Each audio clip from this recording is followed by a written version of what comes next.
Bienvenidas y bienvenidos, estimados alumnos de segundo de secundaria. Estamos en la sesión de Aprende en Casa 2 de la asignatura de Ciencias Física. En esta ocasión nos acompaña la profesora Nora Alejandra Peña, quien nos apoyará en el desarrollo del tema. Bienvenida, profesora Nora. Gracias, Enrique. Me da mucho gusto poder participar en esta sesión. Les envío un cordial saludo a todas las alumnas y alumnos que nos acompañan. La sesión de hoy se titula ¿Ser o no ser materia? Los materiales que vamos a utilizar para esta sesión son lápiz y goma, colores y cuaderno. Les sugerimos que a manera de evidencia elaboren un mapa mental en el que consideren los siguientes puntos. ¿Qué es la materia? Clasificación de propiedades de la materia. ¿Qué es la masa? ¿Qué es el volumen? ¿Qué es la densidad? Para facilitar este trabajo, no olviden tomar notas de las ideas principales, de sus reflexiones y de las preguntas que surjan durante el desarrollo del tema. Bueno, si ya tenemos todo listo, entonces, ¿qué le parece, maestra, si comenzamos? Enrique, ¿podrías examinar estas imágenes y mencionar qué tienen en común? No sé. Los colores son diferentes. Los materiales son diferentes. Ay, maestra, le seré franco. No puedo identificar ninguna relación entre todos esos objetos. Es difícil relacionarlos con base en forma o tamaño. Si los relacionas basándonos en su constitución, podemos decir que todos los objetos están constituidos de materia.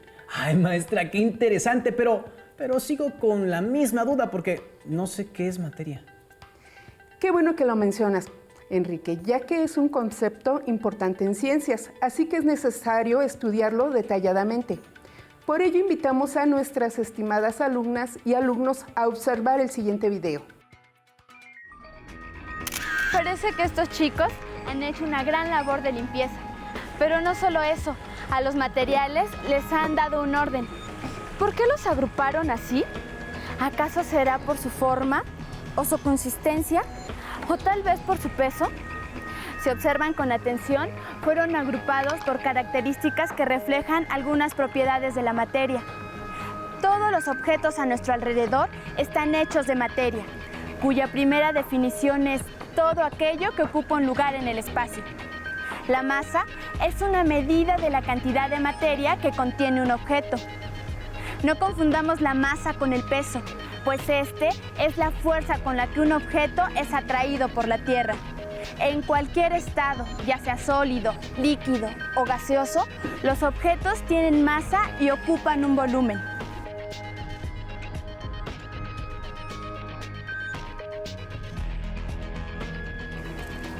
Por ejemplo, esta piedra tiene masa y ocupa un espacio determinado.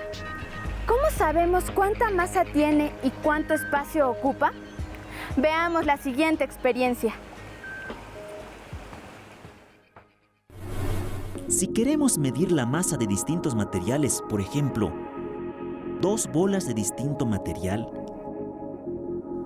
o 2 cubos de igual tamaño o 2 trozos de metales distintos, en estos 3 casos el espacio que ocupan los objetos es igual, pero tienen distinta masa. En cambio, estos objetos tienen la misma masa, pero ocupan diferentes volúmenes. ¿Pueden ahora saber cuánta masa y cuánto espacio ocupa un objeto? ¿Cómo se miden? La masa se puede expresar en gramos o kilogramos, mientras que el volumen, que es el espacio que ocupa el objeto, se expresa en centímetros o metros cúbicos. Recordemos que la masa se mide con una balanza. Para conocer el volumen de un sólido de forma irregular, basta sumergirlo en un líquido y medir la cantidad de líquido desplazado. Los globos inflados con helio siempre suben cuando se sueltan.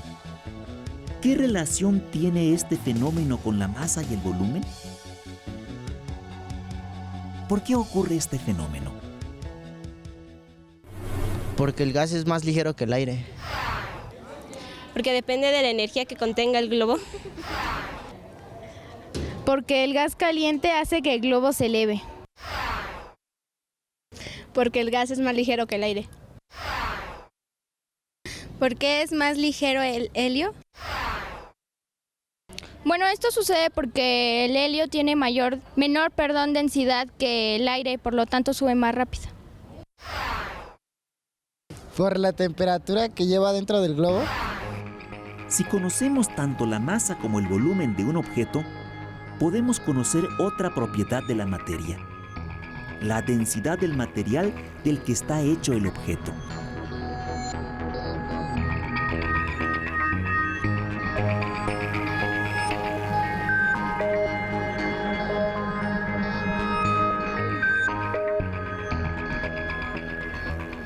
Para conocer la densidad de un material, es necesario medir su masa y el volumen que ocupa el objeto.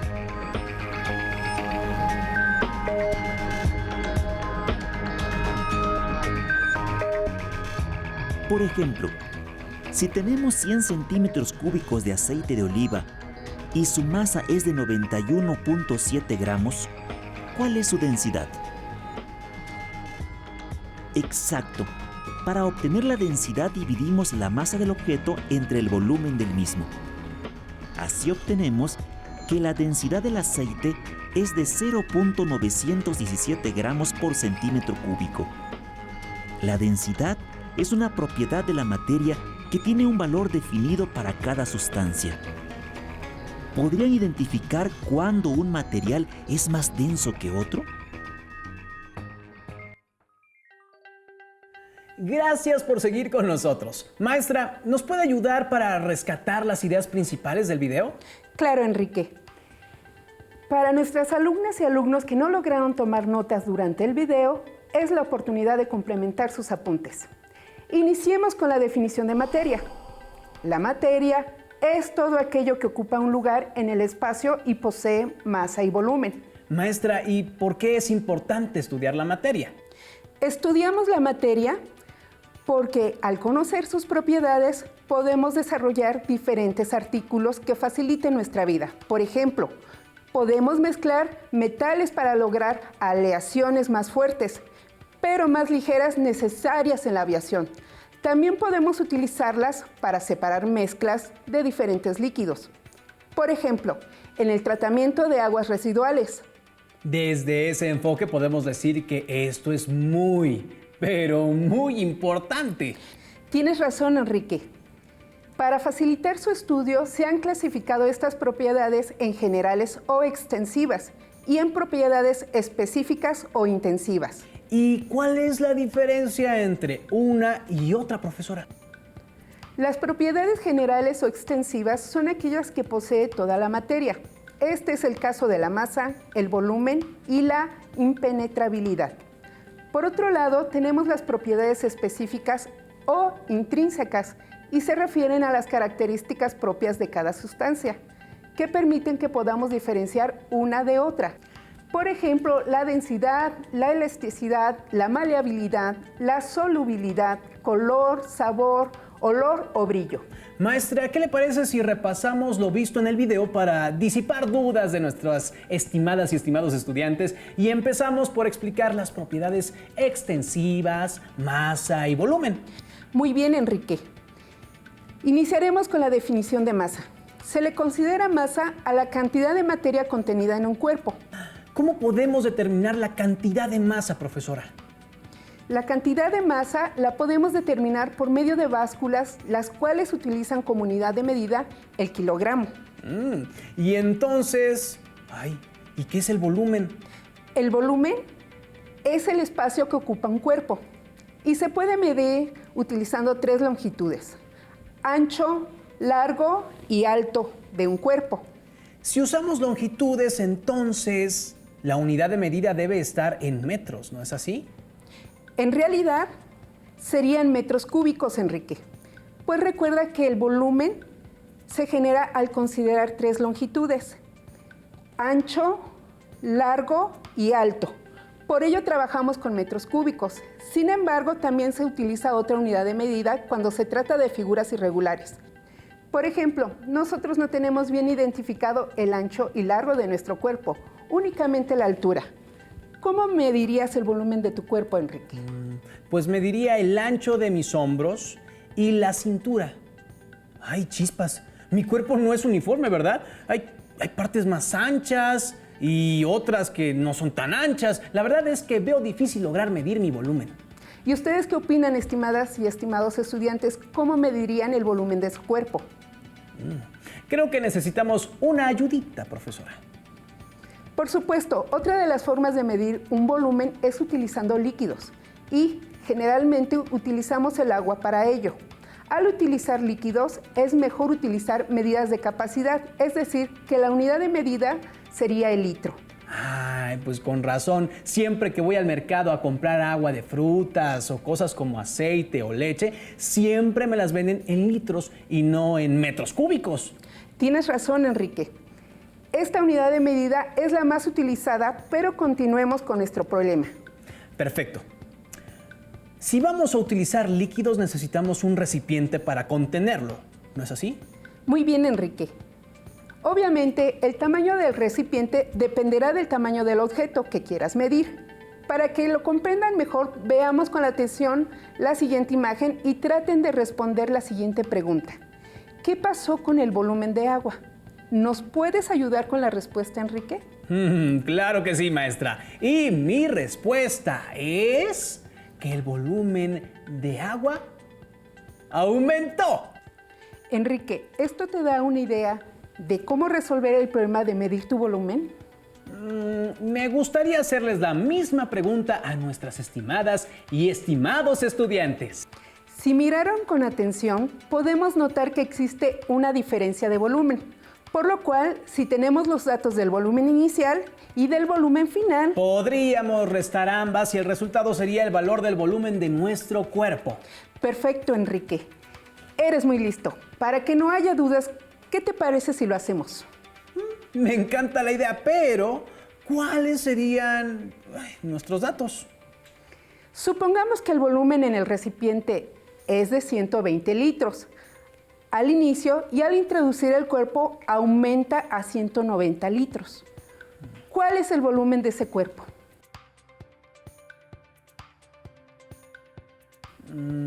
Lo tengo. Si hicieron correctamente la resta, la respuesta es de 70 litros. Es correcta tu respuesta, Enrique. Considero que con esto las y los estudiantes que nos acompañan ya no tienen ninguna duda sobre las propiedades generales de la materia, es decir, masa y volumen. ¿Tú qué opinas, Enrique? Pues entendí muy bien la explicación y estoy seguro que también nuestras alumnas y alumnos. Perfecto, entonces ya podemos reflexionar sobre el ser o no ser. Les propongo que reflexionen sobre esta premisa y me respondan, ¿el aire es o no es materia? Uy, qué difícil pregunta, profesora. Pero creo que tengo la respuesta. Por lo que entendí, la materia debe tener masa y volumen.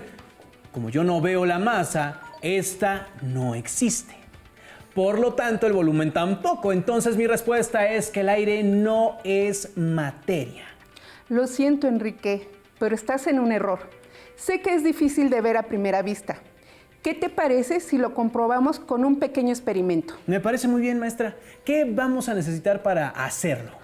Para nuestro experimento necesitamos 2 botellas de PET, 2 globos como estas que tenemos aquí. Listo. ¿Y qué hacemos ahora? Ahora te voy a pedir que introduzcas el globo dentro del envase dejando la boquilla. ¿Pero qué cree? Yo ya me adelanté y ya lo puse adentro. Muy bien. ¿Qué te parece si empezamos? Claro que sí. Enrique, yo también tengo mi botella. Lo siguiente es ver quién logra inflar el globo. ¿Podrás hacerlo en 2 intentos? Yo soy un experto inflando globos. Bueno, entonces intentémoslo contando hasta 3. 1, 2, 3.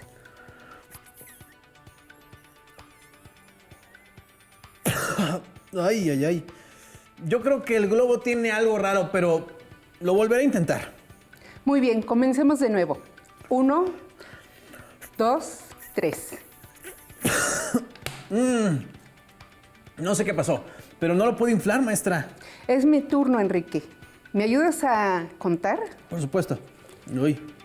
1, 2, 3. ¿Pero cómo lo puedo inflar? Cuando soplamos dentro del globo que está en la botella, este no se puede inflar porque aunque no lo vemos, hay aire dentro de la botella y este ocupa un volumen que no puede ser invadido al inflar el globo. Yo pude inflar el globo porque en la base de la botella existe un orificio, el cual permite que desaloje el aire contenido en la botella y permite que se infle el globo. Entonces mi respuesta anterior estaba equivocada. Así es, Enrique. Lo más importante de este experimento es que además de comprobar que el aire tiene volumen, comprobamos también la propiedad que se llama impenetrabilidad. Es decir, que dos cuerpos no pueden ocupar el mismo espacio al mismo tiempo. Entonces, ¿también es posible que tenga masa? Claro, el aire también tiene masa. Sin embargo, esta cantidad de masa es más difícil de observar, ya que necesitamos básculas más sofisticadas que sean capaces de detectar cantidades muy pequeñas.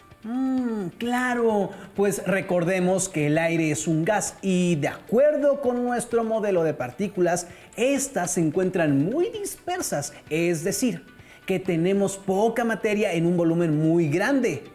No lo pudiste haber dicho mejor, Enrique. Para continuar, ahora hablaremos de una tercera propiedad que es la densidad. Esta es una propiedad específica, es decir, que es característica de cada elemento. Son como nuestras huellas digitales, maestra.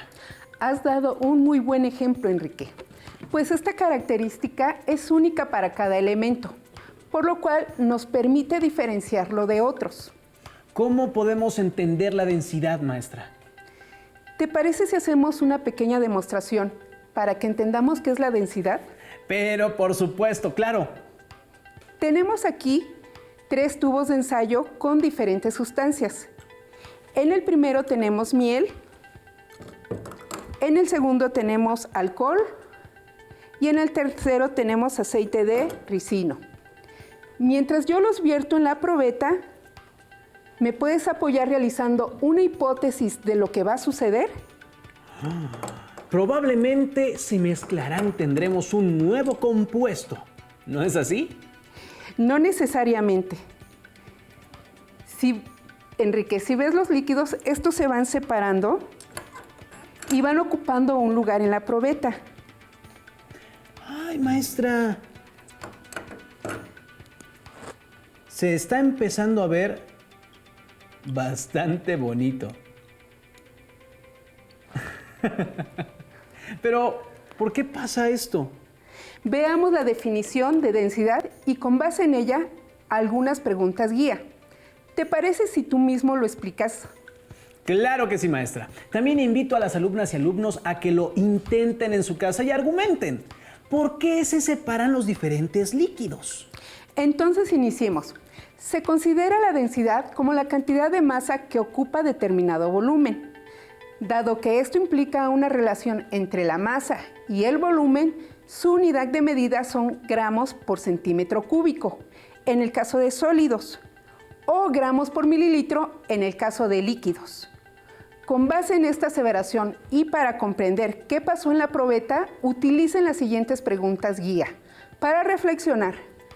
¿Qué líquido se posicionará en la parte superior de la probeta? ¿Qué líquido se encuentra en la parte más baja de la probeta? Con los datos de densidad de cada líquido presentados en la siguiente imagen, ¿qué líquido esperas que se encuentre a la mitad de la probeta? Enrique, ¿podrías explicar lo que entendiste? Claro, maestra. Espero que esté bien. Si no es así, por favor, corríjame. Cuenta con ello, Enrique. Lo que entendí es que un líquido es más denso. Si este contiene más masa en un determinado volumen, por lo tanto, el líquido que tiene más masa se irá al fondo de la probeta porque es más pesado. Por otro lado, el líquido que tiene menos masa ocupará la parte superior de la probeta porque al tener menos masa es más ligero. Finalmente, de acuerdo a los datos de densidad presentados en la tabla, el líquido que estará en la parte media de la tabla será el aceite. Excelente explicación, Enrique. Si vemos la probeta, efectivamente los líquidos están ordenados de acuerdo con su valor de densidad, siendo el más denso el que está en el fondo. En este caso es la miel, el menos denso el que se encuentra en la parte superior, en este caso es el alcohol. Fascinante, maestra. ¿Podemos ejemplificar otro uso de la densidad? Propongamos el ejemplo que pasó hace mucho tiempo. Para ser más preciso, en el siglo III antes de nuestra era, el rey Hierón de Siracusa solicitó a un orfebre que creara la corona más hermosa de oro, pues le gustaba ser muy ostentoso, y para ello le dio un lingote de oro puro. Al recibirla notó algo raro, pero no pudo describir qué era y empezó a sospechar que la corona no era totalmente de oro. Pues en aquellos tiempos una práctica muy usada para la estafa era sustituir una parte de oro por plata. Entonces mandó a llamar a Arquímedes, quien era famoso por ser un matemático muy sabio. El rey le expuso el problema y Arquímedes supo en un instante que tendría que calcular la densidad de la corona. Sin embargo, carecía de toda la tecnología que hoy en día conocemos. Por lo cual, lo único que pudo hacer fue pesar la corona y el lingote y comprobar que pesaban lo mismo. Ahora lo único que necesitaba era calcular el volumen y la única manera de hacerlo era fundiendo la corona. Al rey le gustaba mucho su corona y no quiso fundirla hasta que existiera una evidencia contundente de que lo habían engañado. Arquímedes, a pesar de invertir tiempo para encontrar la respuesta, no lo lograba, hasta que un día, al tomar un baño en una tina, Arquímedes se percató de que conforme se iba adentrando en la tina, el volumen de agua subía, lo que lo llevó a asociar conceptos y comprender el hecho de que, al sumergirse, la cantidad de agua desplazada equivalía a su volumen. Entonces gritó, ¡Eureka!, que en español significa lo he encontrado. Luego salió corriendo hacia el castillo y tomó una pieza de plata y una de oro del mismo peso que la corona. Y las introdujo por separado en una vasija. Midió el volumen desplazado de cada una y finalmente hizo lo mismo con la corona. Al tener el dato de los 3 volúmenes, se dio cuenta que el volumen de la corona se encontraba entre el volumen de oro y el volumen de la plata. De esta manera pudo demostrar que el orfebre había engañado al rey y le había dado plata por oro. Con este relato nos podemos dar cuenta de la importancia de conocer las propiedades de la materia.